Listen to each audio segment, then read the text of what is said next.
Binabasbasan ko ang bawat isa sa inyo ng makalangit na kabiyayaan at ang pag-ibig ng dakilang manunubos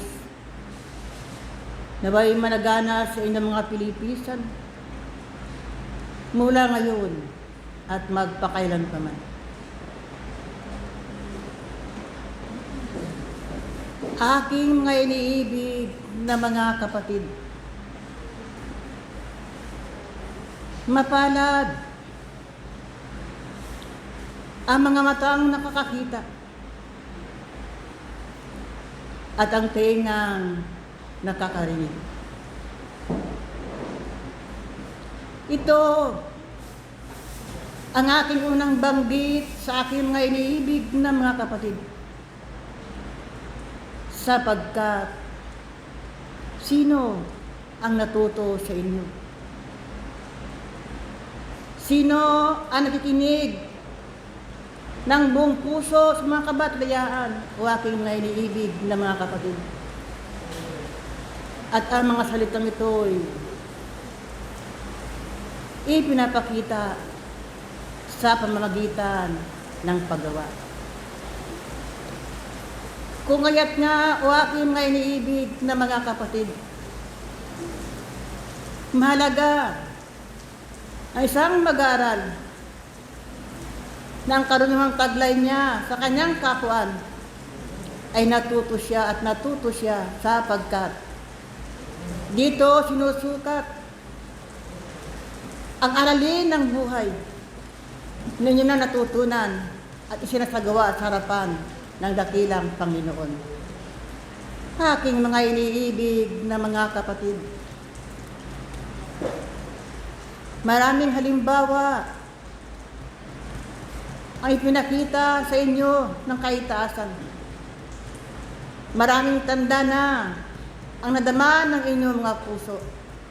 Marami ng unang tao sa santong kasulatan na inyo nang nakilala kung paano sila natuto sa salita ng dakilang Panginoon. Aking mga iniibig na mga kapatid, kayo sa mga sandaling ito, inihatid muli sa inyong kalagayan ang mga paulit-ulit na aralin ng buhay, sapagkat sa lamanan niya ang tao ay mayroong kahinaan. Aking mga iniibig na mga kapatid, kung kayo nga ay totoong nakikinig sa mga kabatlayaan, tanggapin ninyo ito ng buong puso at kaluluwa, aking may iniibig na mga kapatid, upang sa ganon hindi masasayang at hindi masasayang ang salita ng dakilang Panginoon. Sapagkat sa salita o aking mga iniibig na mga kapatid, naroon ang lakas ng kaitaasan. Naroon ang kanyang kapangyarihan o aking mga iniibig na mga kapatid, na ang salitang ito ay makapagbabago ng inyong mga buong kakuan, ng inyong mga kaisipan, damdamin at kalooban. Aking mga iniibig na mga kapatid, ano ang ninanais ng inyong mga puso sa mga sandaling ito? Hindi ba kapayapaan? Kaya payapaan na nagmumula sa kaitaasan, isang minimithi ng inyong mga kakuan, sapagkat sa kaguluhan ng mundong inyong ginagalawan, sa maraming pagsubok na inyong dinadaanan, sa maraming tiisin na inyong nararanasan, o aking mga iniibig ng mga kapatid, ang lagi ng hinihingi ng inyong kakuan ay kapayapaan at kapayapaang nagmumula sa kaitaasan. Mapalad kayo, o aking mga iniibig ng mga kapatid. At kayo ay lagi magpasalamat sa harapan ng dakilang Panginoon, sapagkat hindi nagsasawa ang kaitaasan na lagi na naghatid sa inyo ng mga magagandang balita, upang sa ganon magising muli ang inyong mga kamalayan at muli makilala ninyo na mayroon palang Diyos na makapangyarihan sa lahat. Mga kapatid, sa larangan ng buhay, kayo ay tumatakbo. Na ang minimitin ng iyong mga kakuan ay ang gantimpalang nagmumula sa kaitaasan. Tumatakbo kayo. Hindi sa sanglibutan ito. Tumatakbo kayo upang sa ganun, sa inyong pag-aaral sa loob ng Patro ng Diwa, may pagkaloob sa inyo ang ninanais ng inyong mga puso, ang kabiyaang nagmumula sa dakilang Panginoon. O aking kailiibig na mga kapatid, palaganin ninyo ang araw ng Sabat kung saan kayo tumatanggap ng karagdagang lakas na nagmumula sa kaitasan upang sa ganon, ang lakas na ito ang siyang magpapatuloy sa inyo at magpapatuloy na tumupad ang inyong mga tungkulin sa loob ng paturuan ng Diwa. Kung kaya nga't o aking mga iniibig na mga kapatid, ang pagtitiis ng isang Kristo doon sa krus, sa bundok ng mga bungo, ay isang ding pagtitiis na danasin ng tao habang siya'y nakikitalad sa mundong ibabaw. Kung kaya nga't ipinagkaloob sa inyo ang kaparaanan, kung paano kayo magagaanan ng mga tiisin niyan sa inyong mga balikat, na hindi po sa krus yan ipinagkaloob sa inyo ng kaitasan. Ang tiisin niyan na isang krus, kung saan kayo ihatid ng dakilang Ama sa kaluwalhatian na ipinangako sa inyo ng dakilang Panginoon. O aking mga iniibig na mga kapatid, pagtiyagaan ninyo ang pagtupad ng inyong mga tungkulin sa loob ng Patro ng Diwa. Magpagal kayo sa pangalan ng dakilang Panginoon. Diyan matatamo ninyo ang kapangakuan ng dakilang Panginoon. Katotohanan nga, marami ang nagtitiis. Nagtitiis sila sa mga bagay sa sanglibutan, kundi ang inyong pagtitiis ay pagtitiis sa pangalan ng dakilang Panginoon. Sapagat ang minimithi ng inyong mangako ay ang kabiyaang nagmumula sa kaitaasan. O aking mga iniibig na mga kapatid, naway, walang hadlang na, walang sagabal na ang iyong pagtupad ng iyong mga tungkulin sa loob ng paturuan ng Diwa. Kung paano winika ng isang Apostol Pablo ay santong kasulatan, ako ay matapang dahil sa pangalan ng dakilang Panginoon. Sinusunod ko ang kanyang mga utos sapagkat naroon ang kapahingahan ng aking kaluluwa. Nagpapagal ako hindi sa laman o aking mga iniibig ng mga kapatid. Nagpapagal ako sa pangalan ng dakilang Panginoon. Kayo man, sa inyong mga sariling kakuan, anuman ang inyong tungkulin sa harapan ng dakilang Panginoon, anuman ang inyong mga gawain sa harapan ng dakilang Panginoon, ipakita ninyo. Ang lahat ng ito ay sa ikalaluwalhati ng dakilang Panginoon. O aking mga iniibig na mga kapatid, naway, ang inyong pagparito sa mapalad na pag-aaral, sa mapalad na umagang ito, muli, magkaroon ng karagdagang lakas ng inyong mga kakuan upang sa ganun, magpatuloy kayo ng inyong paghakbang sa larangan ng buhay, sa kapatalang lupa, na mayroong ngiti sa labi at kailanman hindi tumututol ang inyong mga sariling kakuan. Ang aking karagdagan, ang santong kasulatan, ang kapangakuan ng dakilang Ama sa mga tapat na sumusunod sa kanyang likuran. Apokalipsis 2:17. Pakibasa.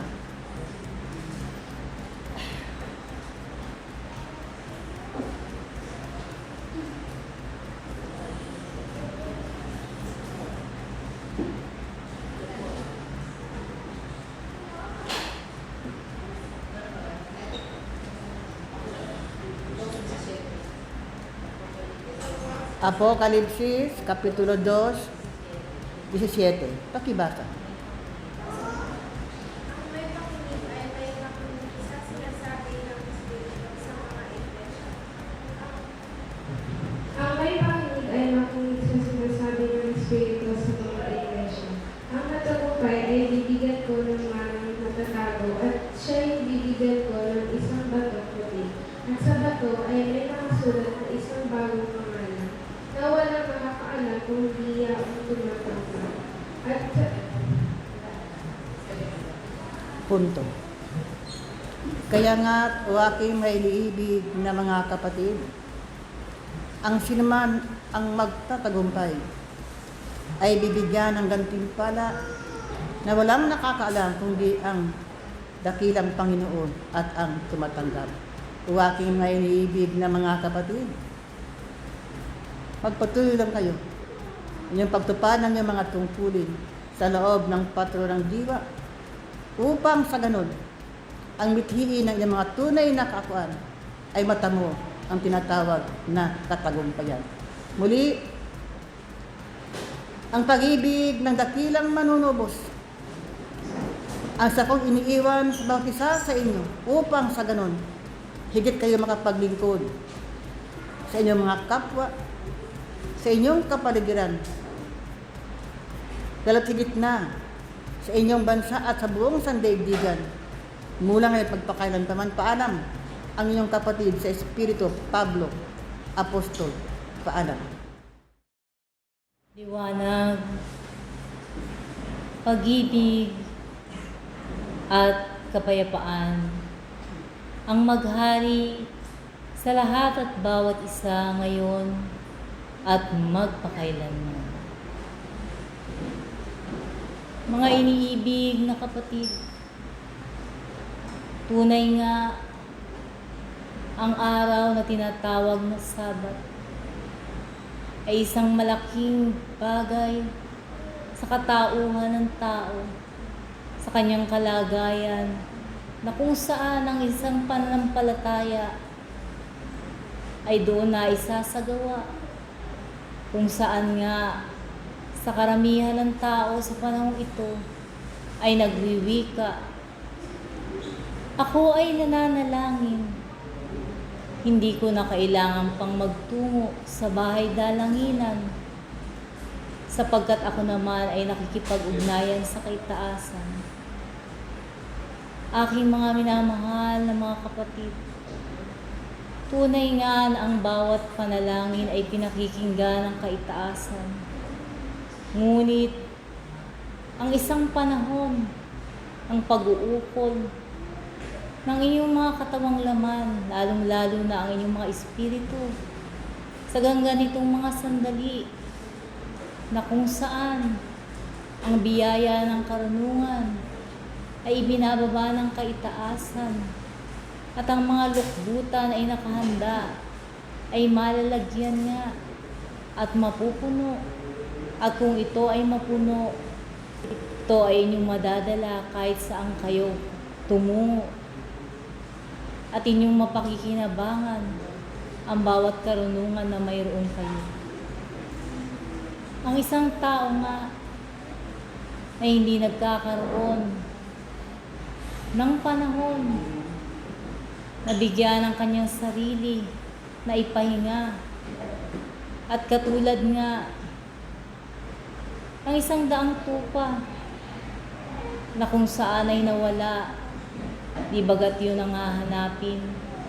Yun ay ang araw ng Sabat, na kung saan iiwanan lahat ng tao ang kanyang mga gawaing panglaman, ang mga kasiyahan, ang iba't ibang okasyon, ang kanyang paghahanap buhay, ay kanyang iiwanan upang makipag-aral, upang malinis ang kanyang kaisipan, ang kanyang damdamin, na tunay nga sa kapaligirang ito, lagi na nga'y ipinaaalala sa lahat at bawat isa na ang halina ng sanglibutan ay tunay nga na napakahirap hindian at iwasan ng tao sapagkat naroon sa kanyang alitigtigin naglalaban ang ninanais ng kanyang isipan at ng kanyang damdamin. Kung kaya nga na kayo na narito, pag-isahin nyo ang inyong isipan at damdamin na mayroong kapayapaan upang sa gayon hindi nga liliwa-liwa at ang kahandaan nga sa tunay na pag-aaral ay maganap sa aking mga minamahal na mga kapatid upang masala ang mga kaisipang iyan, maisantabi ang mga karumihan, ang mga damdamin na mayroong dinadala ay isantabi upang sa gayon ang inyong mga espiritu na lagi na'y nauuhaw, na lagi na'y naghihintay sa ganitong pag-aaral ay tunay nga ng liwanag na makalangit ay kanyang makamtan. Mga minamahal na mga kapatid, ang kapaligiran nga ay tunay na nagbibigay ng kahinamaran sa tao, nagbibigay ng maraming kaisipan, kung kaya nga bagamat ang panahon ay hindi nga kaaya-aya, ay iniwan nyo ang inyong mga tahanan upang pahalagahan ang araw na ito na sa loob nga ng 7 araw, iisang araw, iilang oras ang inyong ibibigay.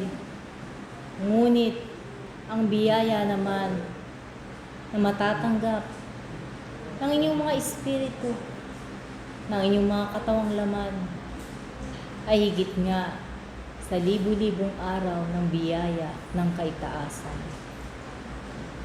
Magpatuloy at magpatuloy nga kayo at huwag niyong panghinayangan ang araw na mawawala sa inyo sa mga bagay na tinatangkilik ninyo sapagkat ang ganitong sandali ay hindi na maibabalik. Ang mga pag-aaral ay laging nariyan, ang kaitaasan ay hindi magsasawa. Ngunit ang sandali ng ganitong pakipagniid at ang dulang ng kaitaasan ay laging ang nakahanda at ang bawat isa nga na dumadalo ay tunay na hindi na inaanyayahan sapagkat alam nila na sila ay bahagi ng dulang ng kaitaasan. At kayo, di bagat kayo'y bahagi na kung kaya nga nalalasap ninyo ang kasarapan ng bawat pagkain ay inahahain upang sa gayon ang kanyang anak ay naroon sa kalagayan na makagagawa ng karapat-dapat sapagkat wala sa banig ng karamdaman sapagkat nakakain sa dulang na inihanda ng kaitaasan. Marami pa ang pagkain na sa inyo ay ihahain at nawa ang maraming nagugutom sa kapaligiran, ang nagugutom na katawang laman, ang nagugutom na espiritu ay makakain at makarating sa mga ganitong pag-aaral upang sa gayon ang kagaanan ng buhay ay dumating sa kanila at ang biyaya nga ng kaitaasan na bagamat hindi nila nadarama at natatanggap sa mga panahong ito ay nalalaman nga ng Ama kung ano ang pangangailangan ng lahat at bawat isa at sa bawat dalangin na kanyang naririnig at lagi na'y ibinibigay ang karapat-dapat, dangan lamang ang tao ay laging naiinip. Hindi bagat ang lahat ay may takdang panahon. Ang lahat ng bagay ay nalalaman ng kaitaasan. At hindi nga kayo maiinip sapagkat ang bawat bagay mula pa nang kayo ay sinilang ay tunay na naroon at tinakda at may kapanahunan. Kung kaya nga ang inyong mga panahon, aking mga minamahal na mga kapatid, ay ipagkaloob nyo sa ganitong mga sandali upang sa gayon ang mga espiritu nga na nangangailangan at naghihintay din sa ganitong mga sandali, nasasabik sa bawat aral kung paano kayo nasasabitin, ay tunay nga na mabahaginan ng liwanag ng mga fluidos na nagmula sa kaitaasan, sapagkat kayo na may buhay ay laging humihiling, laging nananalangin, laging nakikipag-aral. Kung kaya nga ang araw na ito ay tunay nga na itinakda sa lahat ng tunay na mananampalataya. At kung kayo nga ay tunay na mananampalataya, maglingkod kayo, gumawa kayo ng walang hinihiling na kapalit na lagi na ngay ipinaalala sa inyo ng kaitaasan. At ang lagi na'y pananahimik sa bawat gabi na kung saan ang inyong mga sarili ay iaalay ninyo sa pagkakawang gawa, sa paghahagis ng liwanag sa kapaligirang ito, na kung saan nahahati man ang dilim at liwanag, ay naroon pa rin marami ang inyong mga kapatid na tila baga naroon sa kadiliman, at ang kanilang kaisipan ay hindi magkaroon ng puwang, kung saan ang kanilang mga pangyapak ay iyapak nila sa pintuan ng bahay dalanginan, at lagi na nga ang bahay dalanginan ay nakabukas sa bawat kumakatok at sa bawat nagnanais ng biyaya na makalangit. Hanggang dito ako. At muli, ang liwanag, ang pag-ibig, at ang kapayapaan ang aking iniiwan sa lahat at bawat isa, ngayon at magpakailanman. Paalam, Arkanghel Rafael. Sumainyo ang pag-ibig at ang kapayapaan na nagbubuhat sa kaitaasan, ang siyang maghari sa lahat at bawat isa, mula ngayon at magpakailanman. Aking mga iniibig na mga kapatid, ang bunga ng inyong mga pagpapagal ay ito ay isang kaparaanan upang ang isang mag-aaral ay magkaroon ng katagumpayan. Ano nga ba ang ipinagtatagumpay ng isang mag-aaral sa kanyang pakikipamuhay dito sa kalupaan? Ito ay ang nararapat at naaayon sa harapan ng dakilang Panginoon. Sapagkat kundi nga gayon ang panahon na kanyang ipinagkakalob sa bawat isa ay nagkakaroon ng kasayangan. Lagi niyong maunawaan ng inyong paglalakbay dito sa kalupaan ay hindi lamang upang mapaunlad ang inyong mga sariling laman, kundi ang inyong mga espiritu. sapagkat ito ay binibigay sa bawat isa sa inyo na paulit-ulit na pagkakataon upang maisip, maalala ng aking mga kapatid ang tunay na landasin na kanyang tutunguhin.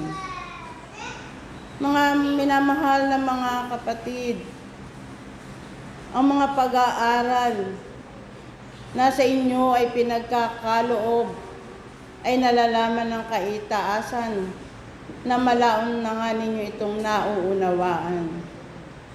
Subalit, sa inyong paglalakbay dito sa kalupaan, ang bawat mata ng aking mga kapatid ay nagkakaroon ng kasiyahan sa lahat ng kanilang mga nakikita.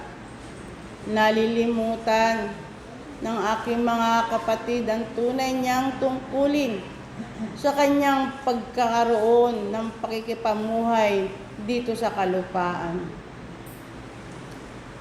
Muli nga sa inyo, ibinibigay ang mga salita ng kaitaasan upang nang sa gayon kayo ay magkaroon ng alaala sa tunay ng inyong paglalakbay. Ang bawat isa na nagnanais na makuha ang anumang kalooban ng kaitaasan ay malaya nga kayong binibigyan ng mga pagkakataon upang nang sa gayon inyong ang matutunan ang tunay na landasin ng bawat isa sa inyo.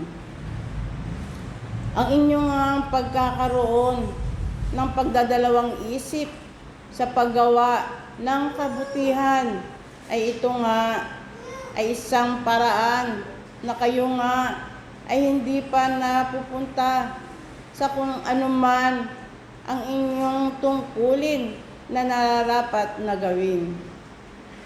Ito ay pinagkakalob lamang sa mga masisikap na mga mag-aaral na hindi nakukontento sa kung anong meron siya sa kanyang sarili, sa kung ano ang kanyang natututunan, subalit siya patuloy na naniniliksik sa lahat ng kalooban ng kaitaasan na laging ang kanyang ipinagkakaloob din ang kanyang kabuuan upang nang sa gayon ang ugnayan ng kaitaasan at ng laman na yan ay hindi nga maging sagabal sa lahat ng kanyang ninanais.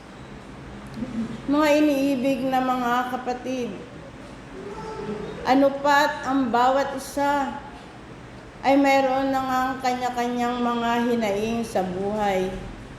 Subalit, ang kaitaasan ay laging ang handa sa inyong mga ninanais.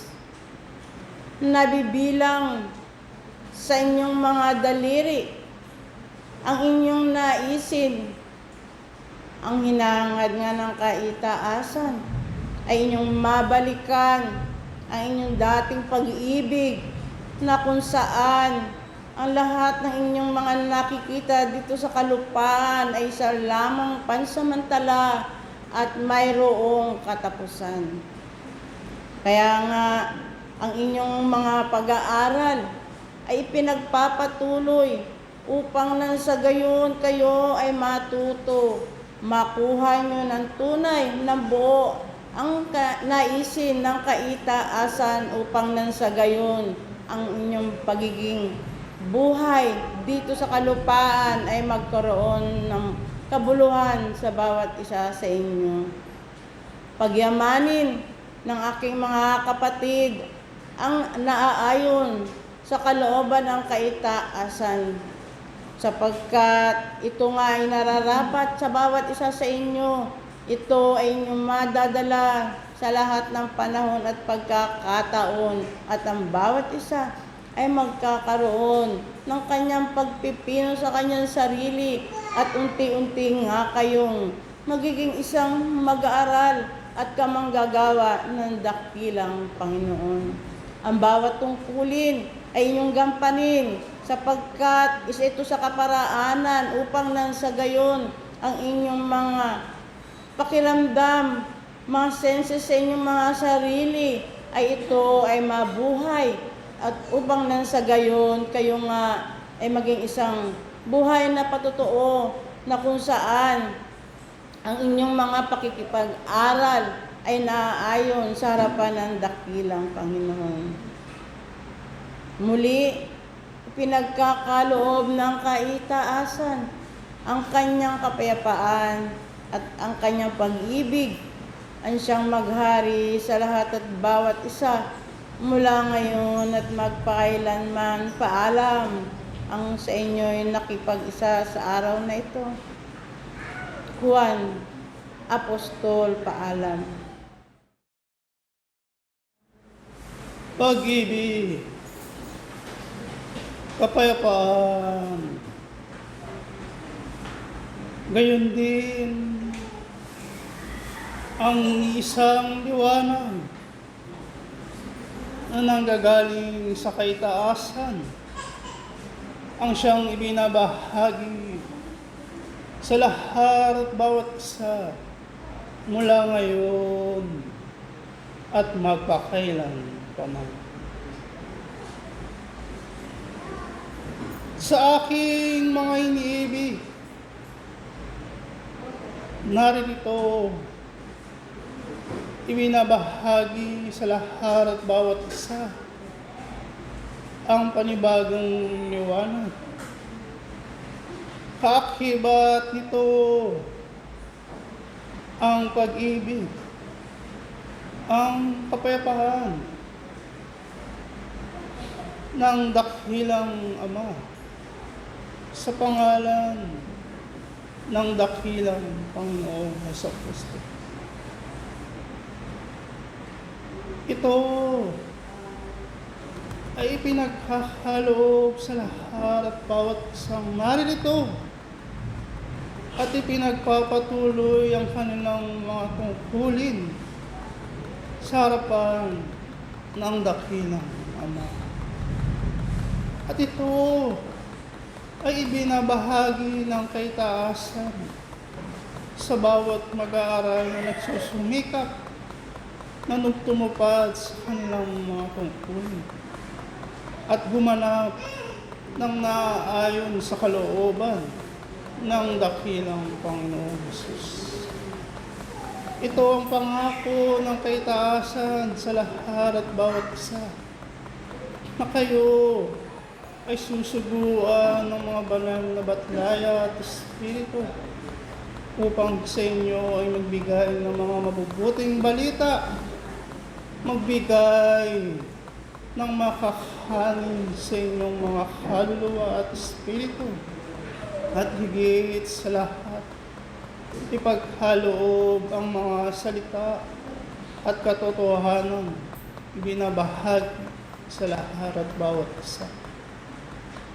At ito sana ang magaganap sa aking mga iniibig, na ipagkaloob din ng aking mga iniibig ang kanilang mga sarili upang tanggapin ang mga banal na bagay na tulad nito, upang damihin ang kanyang pag-ibig, ang kanyang kapayapaan, at higit sa lahat, upang isagawa ang kanilang mga natututunan, ang kanilang mga naririnig sa harapan ng dakilang Panginoon Jesus. Tunay na ang bawat isa ay mayroong tungkulin na naiatang sa kanilang mga balikat. At ito ay gawing banal, gawing sakdal ang kanilang mga sarili. At ito ang siyang dapat matupad at maganap ang isang ako sa kanyang sarili. At sa bawat pagkakataon, ang kaitaasan ay patuloy na nagbibigay, patuloy na umaalala sa aking mga iniibig. Kayo ay bibigyan ng pagkakataon upang makasunod sa kanyang likuran.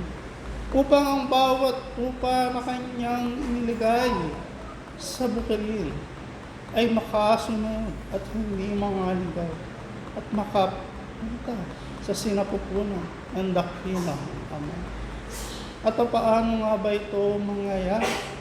Matutupad sa aking mga iniibig. At ito ay sa pamamagitan ng mga ganitong banal na gawain, sa pamamagitan ng pagsunod ng walang pag-aalinlangan sa mga utos at halimbawa na ibinabahagi ng kaitaasan, at higit sa lahat, pagsisiyasat sa kanyang sarili kung ano nga ba ang nararapat sa harapan ng dambana ng dakilang Panginoong Hesus. At ito ang siyang nais ng kaitaasan sa lahat at bawat isa. At walang sino man sa aking mga iniibig ang mga liligaw, ang magkulang, at hindi makasusunod sa kanyang mga tuntunin. Sapagkat ang kaitaasan ay patuloy na magbibigay, patuloy na magsusugo, patuloy na magpapaalala sa lahat at bawat isa. Subalit, hanggang kailan ang aking mga iniibig na binibigyan ng mga ganitong bagay sa sanglibutan ko? Hanggang kailan ang aking mga iniibig?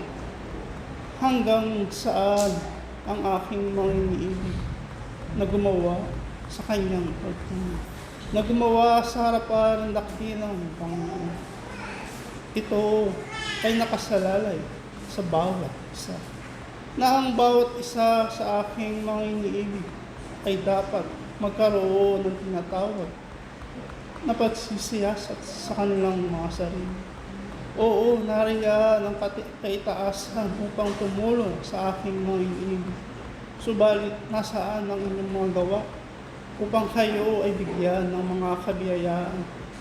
Nasaan ang inyong mga paggalaw, ang inyong mga kaisipan, damdamin at kalooban? Kung sa bawat sandali na ibinabahagi ng kaitaasan ay nawawala ang inyong kaisipan, ang inyong mga puso ay nagkakaroon ng pag-aalinlangan at hindi nakaririnig at hindi nakakakita ng mga salita at diwata sa makatwid aking mga iniibig. Ang lahat ng mga bagay upang ang isang ako ay maging sakdal ay nakasalalay sa kanilang mga sarili. Kung ang pagsusumikap ay naririyan sa inyong sarili, kung ang inyong mga layunin sa inyong buhay ay naririyan sa kalooban ng dakilang Panginoon, ay katotohanan ng aking sasabihin sa lahat at bawat isa. Kayo ay bibigyan ng kabiyayaan at ang katagumpayan ay manalapit. Ang katagumpayan ay mangyayari sa lahat at bawat isa. Sa makatwid aking mga iniibig, naway ang bawat pagkakataon na dumarating sa inyong buhay, katulad ng mga sandaling ito, ay nagkakaroon kayo ng pagsusumikap, pagtitiyaga upang makuha, upang makakain at makarinig at makadama ng mga salita at katotohanan, ng mga pag-ibig, ng kapayapaan, upang sa gayon kayo ay dumating sa anumang uri ng mga pagsubok sa inyong buhay, ay inyo itong malagpasan ng buong pag-ibig, ng may pag-aalay sa kaitaasan, ng walang alinlangan, pagkatakot sa inyong puso, at higit sa lahat, kayo ay makasusunod sa kanyang likuran. At ang bawat tungkulin na binabahagi ng kaitaasan sa inyong mga sarili, ay inyong magagampanan ng buong puso sa inyong mga sarili. Ito ang bahagi ng kaitaasan sa lahat at bawat isa, na ang bawat mag-aaral, na ang bawat mga anak na kanyang itinuring ay makabalik sa kanyang sinapunan at makamit ang tinatawag na kasakdalan, upang sa pagdating ng panahon, pagdating ng paghuhukom, kayo ay makasunod, kayo ay magkaroon ng kaisahan sa kaitaasan. At ito ang bahagi ng kaitaasan, muli binabahagi ang kapayapaan, ang pag-ibig, at ang liwanag na nanggagaling sa dakilang Ama, sa pangalan ng dakilang Panginoong Kristo, ang siyang ibinabahagi sa lahat at bawat isa, ngayon at magpakailanman. Ang inyong kapatid sa isang pag-aaral, Apostol Pablo. Paalam. Pag-ibig at kapayapaan ang aking binabati sa bawat isa ngayon at magpakailan paman. Sa pag-aaral nga na ginagampanan ng bawat isa, naroon ang pagkakatutok sa buhay na pinagkaloob ng dakilang Panginoon. Isang buhay na dakila, isang buhay na magtatawid sa isang kaluluwa na mula sa kamangmangan at walang kaalaman, paparoon ng karunungan ng dakilang Diyos upang pinuhin ang isang gawi na binahagi sa bawat isa. At sa pagkakataong ito, aking mga iniibig, ang isang mag-aaral ay natututong magsumikap sa kanyang kalagayan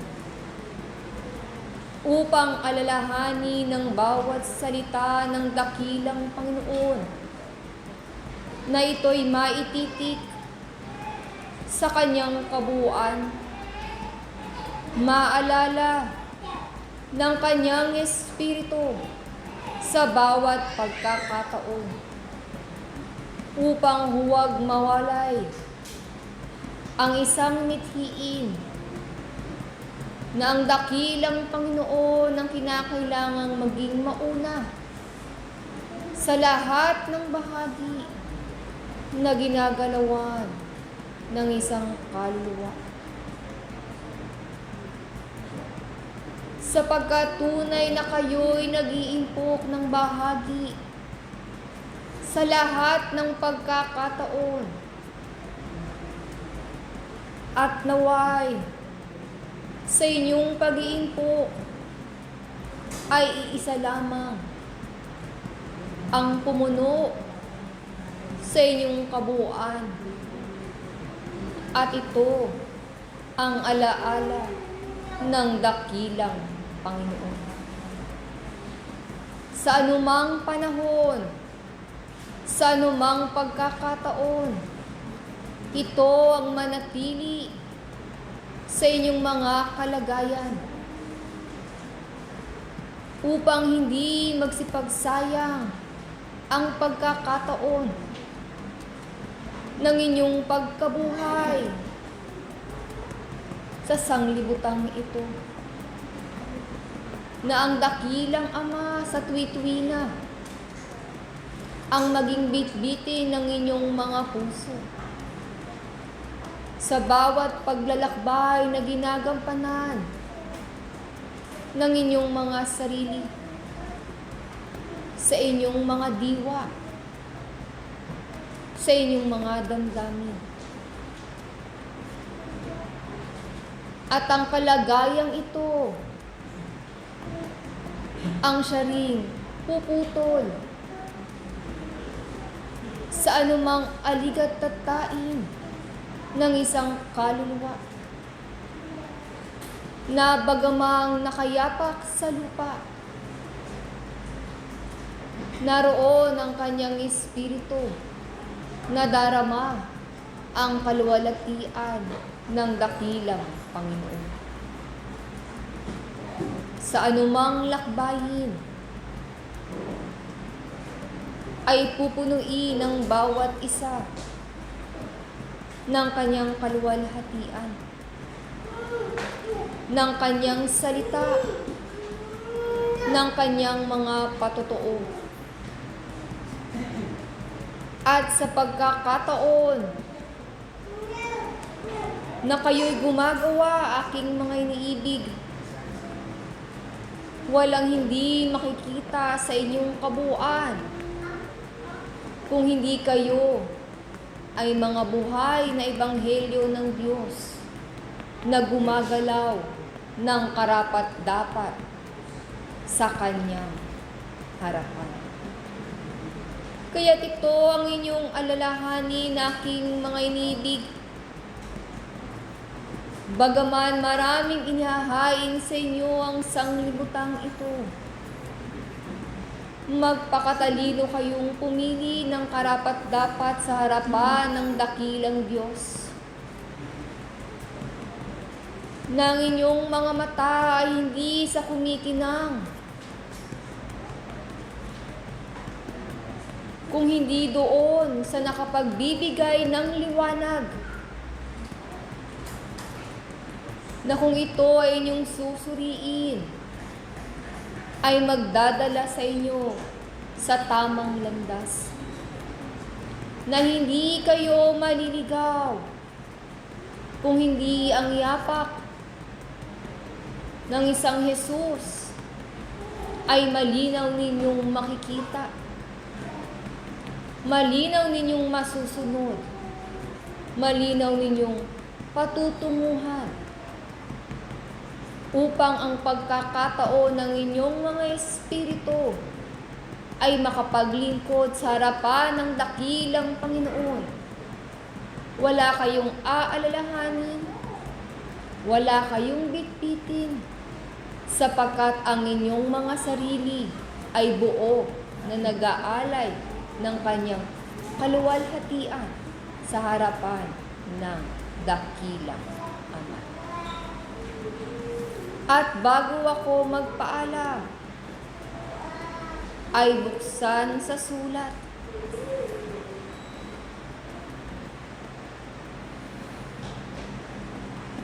Uno Corinto 2:4 hanggang 6. Pakibasa.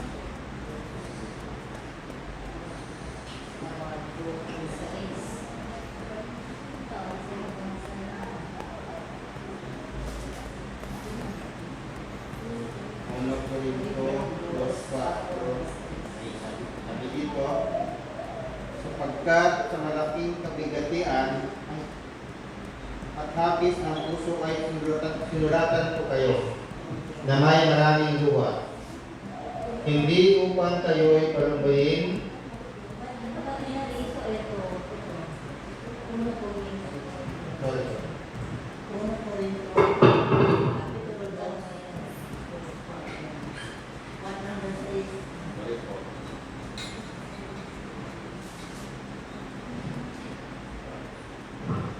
ito po yung nasulat sa sulat ni Pablo sa 1 Corinto 2:4-6. Sabi dito, at ang aking pananalita at ang aking pangaral ay hindi sa mga salitang panghikayat ng karunungan, kundi sa patutuo ng Espiritu at ng kapangyarihan, upang ang inyong pananampalataya ay huwag masalig sa karunungan ng mga tao, kundi sa kapangyarihan ng Diyos. Gayunman ay nagsasalita kami ng karunungan sa mga may gulang, bagaman hindi ng karunungan ng sanlibutan ito o ng mga may kapangyarihan sa sanlibutan ito, ng mga ito'y nauwi sa wala. Punto po. Maging malinaw nawa sa inyo ang payong yaon, na tulad sa aking mga unang natanggit, manatili ang Panginoon sa inyong kabuuan, na hindi madararang ng kahit sino man na mayroon ng sanglibutang ito, kung hindi mananatili sa inyo ang kanyang karunungan sa bawat panahon ng inyong pamumuhay sa sanglibutan, at ayon din sa inyong paggalaw ay sa Espiritu. Dito ko iiwan sa inyo ang mapalad na pag-aaral sa umagang ito, at naway ang kaluwalhatian ng dakilang Panginoon ang sa inyo'y mamalagi ngayon at magpakailanpaman. Paalam ang inyong kapatid sa isang pag-aaral. Juan. Sumainyo ang pag-ibig ng Ama. At saganayin nawa kayo ng maluwalhati at mapayapang kaisipan upang maghari sa inyo.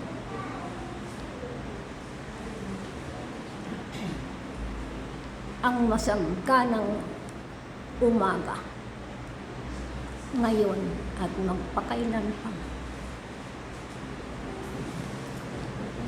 Mga iniibig at mga minamahal na anak,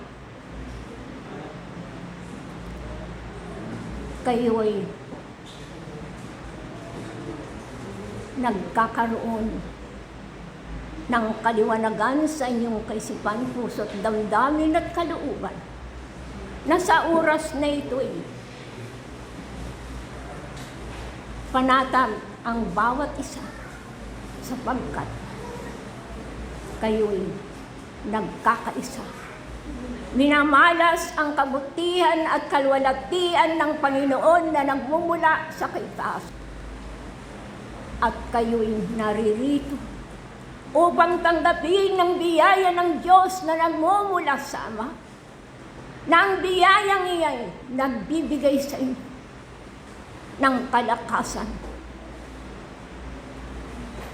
at kalwalhatian ng iyong mga puso sapagkat nagkakaroon kayo ng maraming karanasan, nagkakaroon na kayo at tinatanggap ninyo na may kalwalhatian na ang Diyos ay sumasa inyo sa pangalan ng Panginoong Hesukristo. Buhay sa inyong mga puso, buhay sa inyong mga kaisipan, kalooban, at ito'y sumasa inyo at namamalagi sa araw-araw. Nalalaman na ninyo na ang Diyos ay namamalagi sa inyong mga puso sapagkat itinuturo sa bawat isa ang karapatan na sundin sa kaitaasan na kayo ang mga anak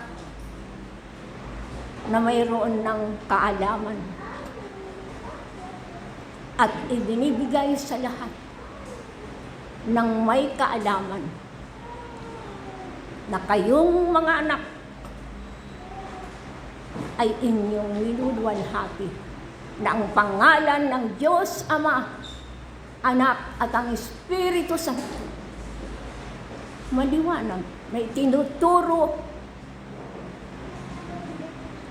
ang salita ng Panginoong Hesukristo. Namamalagi sa inyong lahat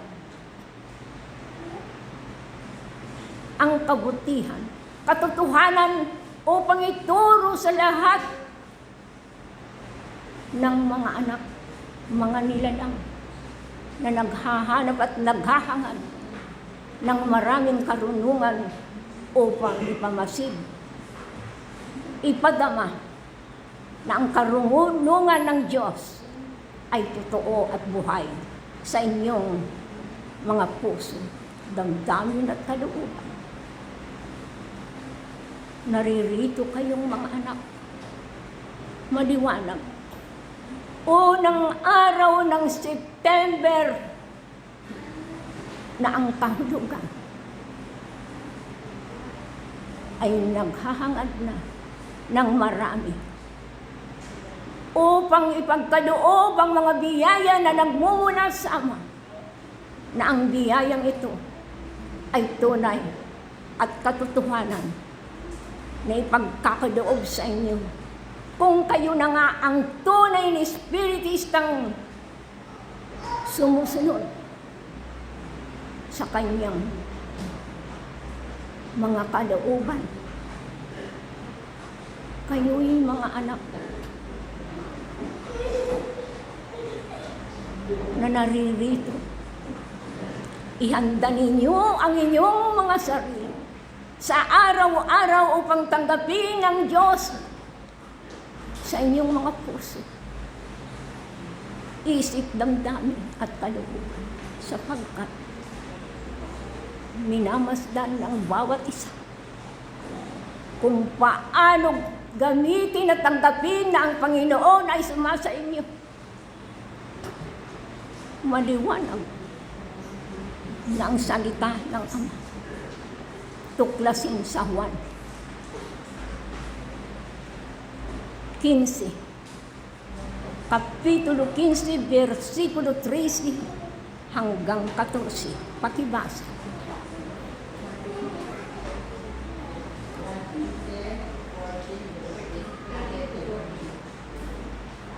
Ito po yung nasulat sa sulat ni Juan sa 15, chapter 13.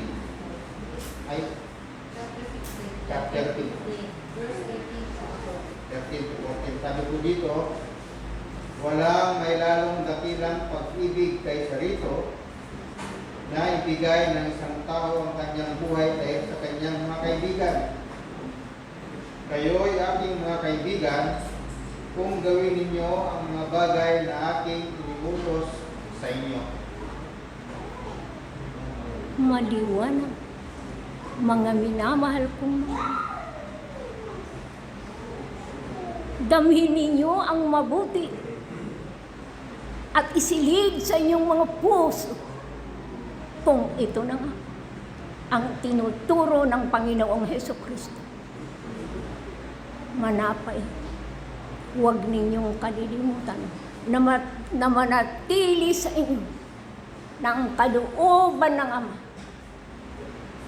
ay palaging nasa inyo, sapagkat itinuturo na ang kaliwanagan ng Ama ibinibigay at ibinababa at pinapalaganap sa inyo na ang salita ng Panginoong Hesukristo ay totoo at tapat sa inyo upang ipagkaloob na ang biyayang hinihiling nyo magmula sa araw na ito. Kung kayo na nga ang totoo, manatili kayo sa katotohanan, kaliwanagan ng Diyos upang kayo'y magkaroon ng buhay na walang hanggan. Maghari nawa sa inyong lahat ang kapayapaan, kasaganaan ng biyaya na siyang mamamalagi sa bawat isa ngayon at magpakailan pa man. Paalam, apoy si Apostol Juan Bautista. Adios sa inyo lahat. Sumainyo ang pag-ibig at ang kapayapaang nagbubuhat sa isang Diyos mula ngayon at magpakailanpaman. Mga iniibig na mga kapatid, lagi na ang dakilang Panginoon ay naghahanda ng isang piging. Lagi na siya'y naghahain ng pinakamainam na pagkain ayon sa Espiritu upang sino mang dumudulog sa hapag ay hindi niya maramdaman ang kakulangan kundi ang isang kabusugan. Ngunit anong uri kayo ng panauhin ng Panginoon? Kayo na dumudulog palagi sa kanyang hapag, kayo ba yung kanyang panauhin na kinakailangan makarinig ng paanyaya upang dito ay pumaroon? O kayo ba isa niyang kasama na sa kanyang tahanan? Nalalaman niyo bawat panahon na katulad nito, naghahanda ang Panginoon at lagi na nandoon ang isang dulang na pagsasaluhan ng bawat isa. Bagamat ang kahalagahan ng salita ng Diyos ay hindi maunawa ang lubos ng isang tao, ang Diyos ay patuloy na naghahandog lagi na ng buo, hindi kulang, upang bawat isa ayon sa kanyang pangangailangan ay makakuha ng karapat-dapat para sa kanyang kabusugan. Kayo ba'y nangabusog, aking mga inibig, sa mga bahagi na inahain sa inyo? Kayo ba'y nakakaing mainam ayon sa Espiritu, upang sa kabuhayan na ito, lagi na ang inyong espiritu ay buhay, malakas, malusog, nakakagawa ng kanyang tungkulin ayon sa kalooban ng Panginoon. Tunay, lahat nga ay iniutos sapagkat ito ang kabuluhan ng lahat ng bagay na matupad ng tao ang kalooban ng Ama. At kung hindi nga ito iuutos sa bawat isa sa inyo, nandun ba ang puso nyo sa paggawa, sa pagtupad, sa pagsunod?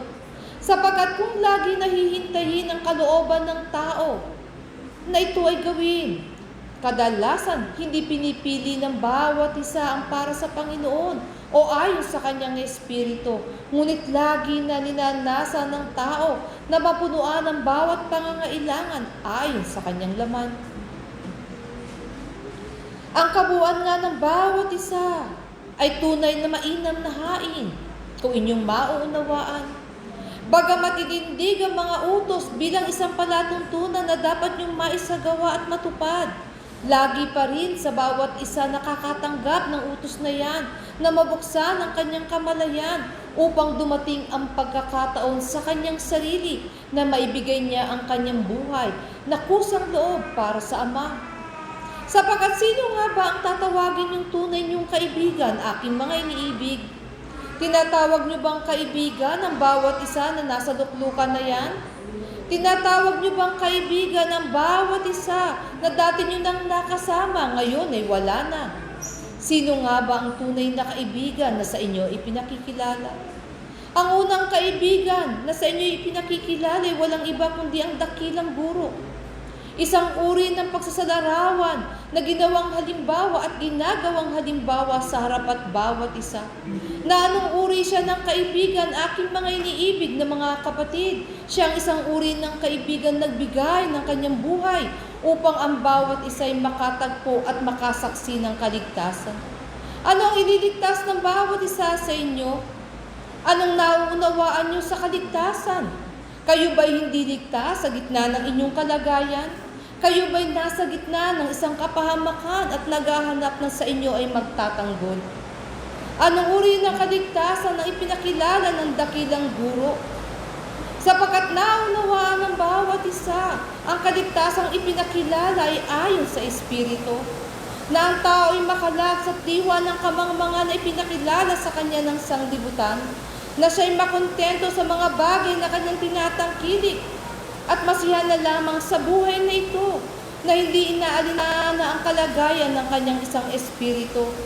Ang ipinakilala ng dakilang gurong kaligtasan ay isang uri ng kaligtasan ayon sa isang kaluluwa na mahubad niya ang bawat alitigtigin ayon sa laman. Na mabuhay sa kanyang pagkatao ang karunungan ng kanyang espiritu upang habang siya yumayaon sa lupa, ginagawa niya ang kalooban ng Ama. At ano ang haba ng buhay na yan? At inyong mga paggawa sa pang-araw-araw na buhay na ito, ito'y isang uri ng kasanayan, aking mga iibig. Tulad ng ginagawa niyong pamumuhay sa laman, nasasanay kayong nabubuhay ayon sa laman, nasisiyahan kayo sa bawat inyong tinatangkilik. Ngunit sino sa inyo ang nagsasanay mabuhay ayon sa Espiritu? At sino sa inyo ang nakatagpo ng mainam na biyaya na buhat sa Diyos na kanyang gagawing kanyang tangkilik? O lagi niyong naririnig, may yaman ang ayon sa Espiritu. Pero sino ang nakatagpo ng yaman na yan upang sa bandang huli kayo ay mapagkatiwalaan? Naunawaan niyo sa bandang huli ang Diyos ay naghahandog ng kanyang pagbibiyaya. At sino nakakaalam ng pagbibiyayang yan, kundi yun din tumatanggap? Natanggap niyo ba ang biyaya ng Diyos? Naunawaan niyo ba ang inyong kinuha at ang inyong natagpuan? O hanggang ngayon kayo'y nagsisipaghanap? Mga iniibig na mga kapatid, tunay, ang karunungan ng Diyos ay kanyang inilatag upang bawat isa ay magkaroon ng pagkakataon mula sa kanyang sarili na ito'y mapag-aralan at kanyang maunawaan. Sapagkat malibang maunawaan niyo ang karunungan ng Diyos, ang pagtitiwala ay hindi ilalatag sa iyong palad. Sapagkat nalalaman nyo kung kayo mga tao ayon sa laman ay namimili ng pagkakatiwalaan, iniisip nyo ba ang Diyos ay hindi magiging gayon? Lalo na ang kaitaasan, nagbabata upang makakita lamang ng isang tunay na mangingibig.